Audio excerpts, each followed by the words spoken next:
which were the priestly offices in ancient Rome. Hi, I am Mario Basile of the Movimento Tradizionale Romano, the Roman traditional movement, and in this video I'm going to introduce you the main priestly offices in ancient Rome. If you wish, follow me.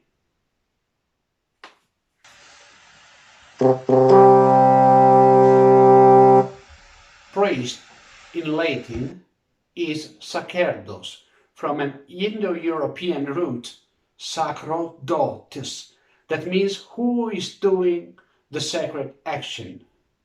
We must not think of a priestly caste, something like a clergy, because every citizen could be a priest in ancient Rome.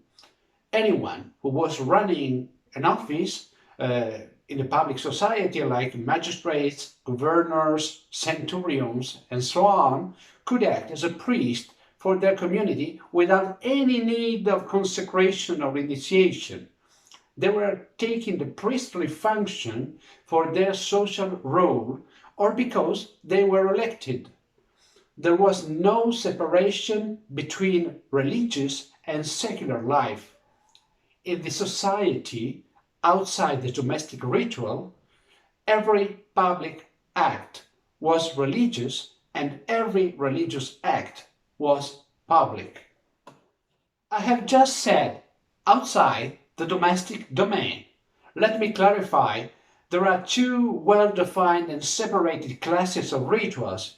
As in ancient Rome, we find public rituals in the frame of the organization of the res publica, the republic, and private and domestic rituals that are under the pater familia, or the family's responsible area.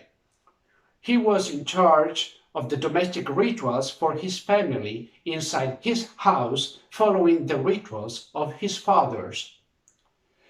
The focus of this video is on public rituals. We will see the domestic rituals in another video. The public ritual was deeply connected to the state organization, and its priests received their mandate from the state. The magistrate performed the sacred action as representative of the community. In fact, priests were elected by cooptation, by colleges or associations. What cooptation means that they were chosen by the people that was already covering the priestly function. As they were public magistrates, no specific training was required from them, nor were they subjected to initiation rites. Only in the case of flamens and ogres there was a consultation of the celestial signs, like the flight of the birds, the so-called inauguratio, to confirm the will of the gods. The priests in body were called sacerdotes publici populi Romani, that means public priests of the Roman people. How was it like to be a priest in ancient Rome? Well, in everyday life you could not distinguish the priests from the rest of the people. Of course, during rituals they were wearing specific garments. While it is true that they were exempt from military service, they were neither sacred nor inviolable, except during the execution of the rite. Far from being bound by celibacy, some of them had to be married, as the same spouse held the religious task parallel to theirs. Only the Vestas were bound by a vow or chastity for a limited time, the time of their service, and not for moral reasons, but for ritual purity reasons.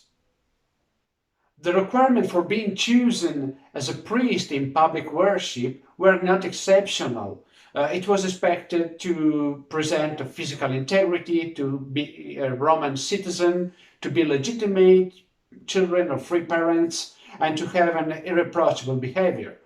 Initially, only patricians could access priestly offices, but from 300 before our era onwards, plebeians could also be chosen. The public worship was supported by state funds. We list in a schematic way the priestly offices, which in any case have undergone changes over the centuries of history. Until 196 before the current era, there were three major colleges, in hierarchical order: the pontiffs, the Ogres, and the decemvirs. After that year, a fourth college was created, that of Tresviri e Pulonum. In addition to the major colleges, there were the associations or fraternities, which were of patrician character and were assigned to the worship of the most ancient divinities of Rome. There were also some priests dedicated to special rites.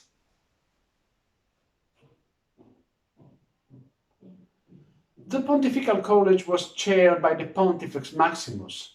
Therefore, the Catholic Pontiff, alias the Pope, take his name from the Roman priestly office. It is not new that early Christianity appropriated the symbols of the Gentile Roman religion, the Pontificate, the 25th of December, hundreds of temples converted in charge, etc., or destroyed what was not reusable, like temples, statues, books, etc. This, however, is another matter and will be treated in a separate video. Back to our topic, there were a number of pontiffs under the authority of the Pontiff Maximum. Their main function was not to perform rituals. They were, above all, theologians who guided the magistrates, the senates or other priestly colleges on rituals and the customs and the sacred laws. In 300 before the Common Era, there were 9 pontiffs, and in the time of Julius Caesar, 16. The Pontifex Maximus, compared to the other pontiffs, did perform rituals and participate in the cult of Opis Consilia, and was the only man who could enter the temple of Vesta. The Vestas were under the tutelage of the Pontifex Maximus. Among all the priestly organization, they were the only ones who had to follow strict chastity for 30 years of service. They could move around cities and they were respected and honored. The Pontifical College also included the Rex and the Regina Sacrorum, that means the king and the queen of the sacred.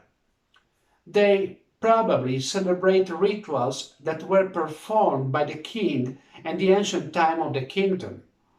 The king and the queen remained designed for life and could not hold any magistracy.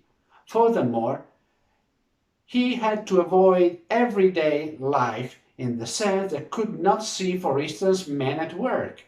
There are good reasons to believe that his functions was linked in a particular way to the god Janus, but this is insight that goes beyond the discussion. Unlike the pontiffs, the main task of the flamens was to perform rituals. There were 3 major and 12 minor flamens. The flamen Dialis and his wife Flaminica Dialis were involved in the cult of Jupiter and assumed most of the royal prerogatives, living in a regime of ritual purity. The flamen Dialis could suspend execution of the sentences. He always wore a part of sacred clothing. He could not sleep for more than 3 days away from his bed, and he could not leave in any case the city of Rome. If his wife died, his office finished. The other 2 major flamens were the martial and the quirinal flamens. The minor flamens were related to minor but very ancient divinities. Of the 12 we know 10. It is Carmenta, Ceres, Falaker, Flora, Furrina, Palatua, Pomona, Portunus, Vulcan and Volturnus. A peculiar aspect of the Gentile Roman religion is the reading of the celestial signs to interpret the will of the gods. The Ogres, whose number increased over the centuries from 3 to 16, were responsible for the interpretation of the sign, the inauguration and the definition of the sacred spaces. They participate in divination rites such as the so-called Augurium Salutis, which was organized in the period of total peace.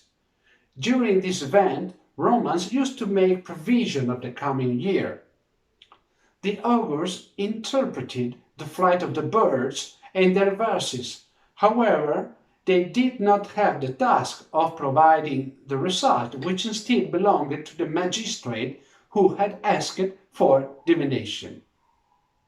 They carried out the inauguration of priests, temples, and in general in civil and military life. They were independent in the pontifical college and kept their science a secret. If the observation results were negative, the Ogres could lead to the dissolution of the authority, the abdication of consuls and magistrates. They had a sacred topology functions, and they were necessary for the right of foundation of cities, in the division of agricultural fields, in the construction of military camps, and in the choice of the place on which to erect a temple. Their task, as already mentioned, was to interpret the will of the gods, not the future. They could be recognized by the litus, the stick with a characteristic curved shape. The guardians of the Sibylline books were originally 10, hence the name Decemviri. Decem means 10. And at the time of Sylla, 5 more guardians were added, and they were called Quindecemviri, like 15 men. And they grow farther at the time of Augustus up to 19, but the name did not change anymore. The Sibylline books were a sacred text brought by the Cumaean Sibyl to King Tarquinius the Superb.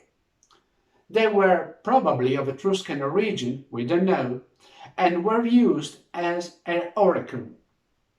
Rutilius Namatianus, who was prefect of Rome in 414 of the current era, reports how the sacred books were burned by General Stilicho in the year 408, who continued with the policy of destruction of the Roman Gentile religion, following the line of Theodosius I.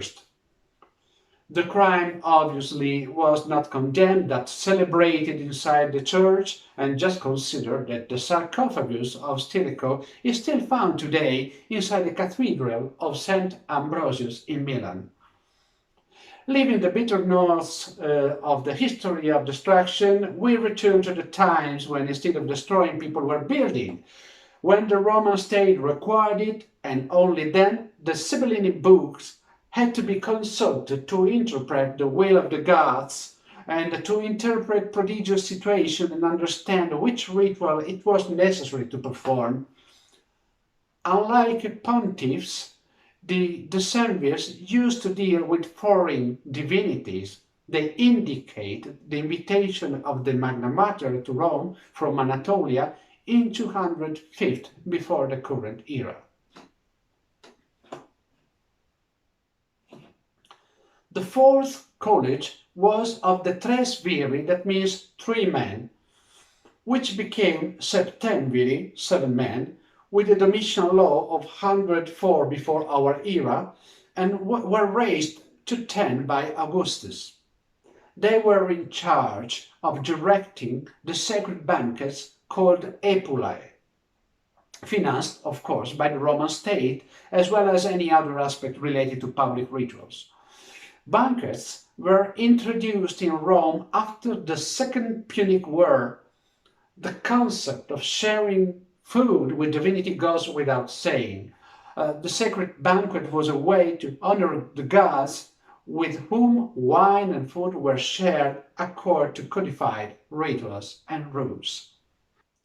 At the political level, the sodality or brotherhoods were less important than the colleges just described. While the pontiffs, the Ogres, and the decemvirs exercised a direct influence on institutional life and politics, the brotherhoods were dedicated to the celebration of a certain divinity and were not seen as essential for the state. The same person could hold a position in one of the colleges and at the same time be part of a brotherhood. The Veziali, of pre-Roman origin, had the task of concluding treaties and ensuring their respect, covering alliance but also ritual war declarations. During their missions, one of the priests was called Pater Patratus, another Verbenarius, because he carried the cloth of verbena grass taken from the Capitoline Ars. The Salii were also of very ancient origin, as they are documented in Alba Longa, in Tivoli and Lavinio. They dressed in the archaic uniform and carried spears and shields. On March 19th, they opened the war season with a parade and closed it on October 19th by raising hymn to Janus, Jupiter, Juno, Minerva, and Mars. During the empire, hymns to the deified emperors were added. The Luperci were responsible for the celebration of the Lupercals on the 15th of February. Their name is probably linked to the she-wolf and to the origin of Rome. They were linked to the god Faunus Lupercus, to whom they sacrificed a ram and a dog. During the festival, the Luperci wore the skins of the sacrificed goats on their naked bodies and ran around the Palatine, hitting anyone they met with the skin of the sheep that had just been sacrificed. It was believed that their blows ensured fecundity to girls who, if they wanted to have children, exposed themselves to the Luperci. The Arbali brothers were re-established by Augustus. The text of the Carmina Saliaria survived along centuries. There were 12 of them, and they celebrated sacrifice to the goddess Dia at the end of May and looked after her sacred grove. Little is known about the association of the Tizi, and it is not worth reporting here the theories. There were other associations related to pre-Roman community rites, such as the Laurentes Lavinates, Alban priests, Tusculans, etc. In addition, many were added in imperial times for the cult of the genius of the deified emperors. We end this overview of public priestly offices with particular ones such as the Curians.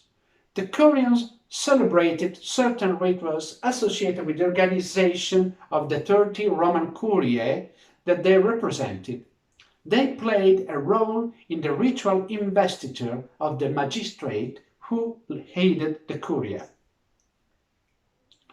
We also remember the public priests of the goddess Ceres, generally Greek of origin. They celebrated rituals of matrons. Also, there was the high priest or high priestess of the Great Mother. They were generally non-Roman and celebrated the Phrygian rites of the Great Mother.